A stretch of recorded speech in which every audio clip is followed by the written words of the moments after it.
Cancelled. Schweezy. But this is from The Advocate. This one I just heard about today. Lauren Boebert caught fondling date's genitals during family-friendly musical. Newly released security camera footage appears to show Republican Lauren Boebert, the far-right Republican congresswoman, known for her strong stance against drag queens and transgender people, claiming their mere existence sexualizes spaces, engaging in inappropriate behavior during a family-friendly musical at a packed theater. Boebert and her companion were asked to leave the show due to their disruptive actions during a performance of the musical Beetlejuice. In the video, Boebert's companion, identified by multiple news sources as a 46-year-old Quinn Gallagher, I need to learn how to fucking read, a Democrat who owns a bar at which drag shows have occurred, is seen touching Boebert's chest during the show. Boebert, in response, appears to place her hand near his crotch and whispered something to him. Mediaite reports the suggested age for Beetlejuice is 10 and over. This footage of the public mutual groping went viral on social media, leading to widespread outrage. The incident spawned various social media posts, including many with the phrase "not a drag queen," along with the video of Boebert involved in handsy behavior. Independent journalist and trans activist Aaron Reed, who is engaged to Montana Representative Zoe Zephyr, called out the right-wing hypocrisy demonstrated by Boebert's actions. Boebert and her companion were confronted by theater officials at their seat inside the Buell Theater, as previously shown in video footage obtained by Denver NBC affiliate KUSA. After a brief conversation, they were escorted out of the theater. The security camera footage also captured Boebert taking flash photographs, dancing, and using a vape pen inside the theater. Subsequently, she left the venue after her theater staff threatened to call police. Initially, Boebert jokingly attributed the incident to laughing and singing too loudly and denied vaping, suggesting that the smoke came from the theater's fog machine. However, a separate video contradicted this claim showing Boebert using her vape pen and blowing smoke towards the audience. An incident reported stated that Boebert protested her removal, asking, "Do you know who I am?" and referring to her supposed board membership and intentions to contact the mayor.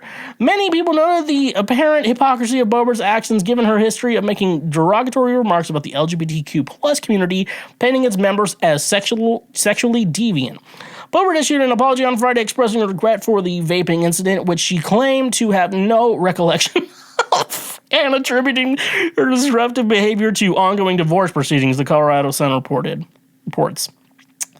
Okay. I'm not one to be judging people on, like, getting handsy in a movie theater. I'm going to tell you right now. Do I really know what happened in the movie? God damn it. I forgot the name of the movie.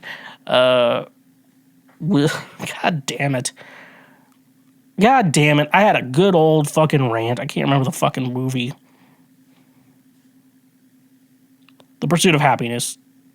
Is it right? The Pursuit of Happiness. Yep. So, I'm going to tell y'all folks something. I don't really know what happened during The Pursuit of Happiness, that movie. I thought, all I remember is Will Smith has a kid, and he's selling this machine that he can only sell to doctors. That's all I remember from that fucking movie.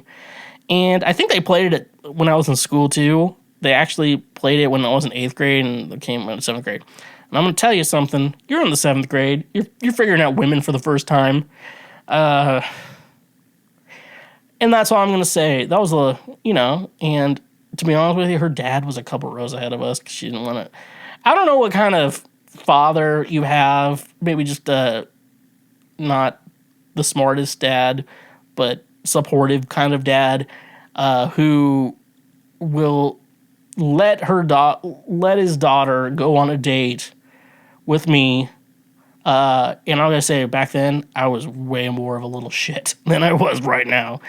And letting them sit in the back row of a movie theater while you sit like 5 to 7 rows ahead of them, it's surprising. But anyways, though, I don't really remember The Pursuit of Happiness for a lot of reasons. But anyways, though, should we judge someone on the shit they do in a theater? Do you think we'd have Alanis Morissette if she didn't give Dave Coulier a blowjob during a movie. What was the movie? I actually want to know what the performance they were watching was. I'm actually really curious about that story. But that's for another day.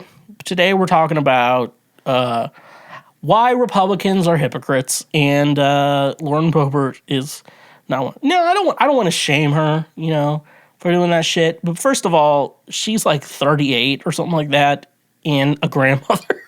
Dude, like she had it's like she's not even 40 yet. She's like a couple years old. I always say someone's my age, and it's like they're either a little bit younger or a lot older than me. So she's not too far off from how old I am. But just, we're going through the hypocrisy of this, so I don't want to shame her for, touching dick and getting her boobs touched in the theater. We've all done it. We've all touched. If you haven't touched a tit in a movie theater, fellas, are you gay? Or have you just not had the opportunity? Okay, so I guess that's the real question, because I don't want to be like, I'm 13, I haven't had the chance yet. And also, like, if I was a parent, be like, you want to go to a movie? I'm like, well, at a movie, it's less likely they're going to get pregnant, unless afterwards, I guess, is what you're worried about. But in the movie theater, you're not too worried about your kid getting pregnant. You're just, like, making bad choices, So, yeah, anyways, though, like, we've all done stuff in theaters before. So I'm not going to act like I'm better than her. But, however, though, I think the real reason why I actually am better than her, I'm not going to act like I'm better than her for that. What I'm going to tell her is, first of all, she goes on rants all the time about how, like, drag queens are way too sexual, and, like, how, like, you're just teaching sex to children, And, yeah, how, but when I was with the woman in the theater, it was a PG-13 movie, The Pursuit of Happiness. Maybe. Was it that PG-13? Now I have to look this fucking shit up. The Pursuit of Happiness. Oh, there we go. Oh, it is on Hulu, in case it's watching in the United States. Do they... You don't... After you turn, like, 17, you don't worry about movie ratings anymore. PG? Yeah, it's rated PG-13. Okay, I'm not lying. But yeah, so, like, just the fact that she's like, drag queens are sexual deviants, and then you're just fucking getting finger blasted and the fucking Beetlejuice show. You're getting fucking finger blasted at the Beetlejuice show. Like, okay, I thought The Pursuit of Happiness was bad, but fucking, I don't know. Even, like, during a musical, like, like, if you're finger blasting during a movie, the actors aren't going to know. But when during a musical, they're going to know. They're going to know. Okay? And, you can't just be saying shit. And then also, like, you're dating a Republican. No, you're dating a Democrat. Which is, like, it's a super common thing for, like, a very liberal woman to date a conservative man. Which I don't get. That's why I'm not married. Because I'm a little too liberal. For these women out here. It's like, hey, I would like you to have reproductive rights. Like, that's a turnoff. I want a guy who doesn't want me to have rights. I'm like, okay. But yeah, and then you're vaping, please tell me it's weed, But because also, like, that's the problem with, like, smoking, though. Even vaping, too. It's just, like, just smoke everywhere, just everywhere. So I fucking just love. I just love shit you can just, like, hide, Like, I could technically hide drinking all day a little bit, I'd have to get some precautions in. But, you can hide, your alcoholism, But, like, smoking, it's so fucking hard. Like, you have to, like, sneak out and you smell like a skunk. So, like, my mom came to the house today. I got a trade coffee subscription. And then I got some cold brew ready for tomorrow. And then Mom's like, it smells like a skunk in here. I'm like, I make coffee. And I went up, it smelled like coffee. I'm like, do you know what a skunk smells like? Because you're like, it smells like a skunk in here. You're smoking weed. I'm like, it smells like fucking coffee beans in here. Jesus, chill. Okay, we've been talking about this way too long. Anyways, though, Lauren Boebert, I'm going to tell you right here. Maybe you should become a Democrat. I don't know. you know what? I don't think the Republican thing's working for you yet. Like, it's working a little bit, but like, I don't know, maybe get some Democrats on your side, you know? Be a very outspoken liberal. See what happens, you know? You know, just piss off your whole fan base. You know. Thank you for watching this clip. Watch it again or watch something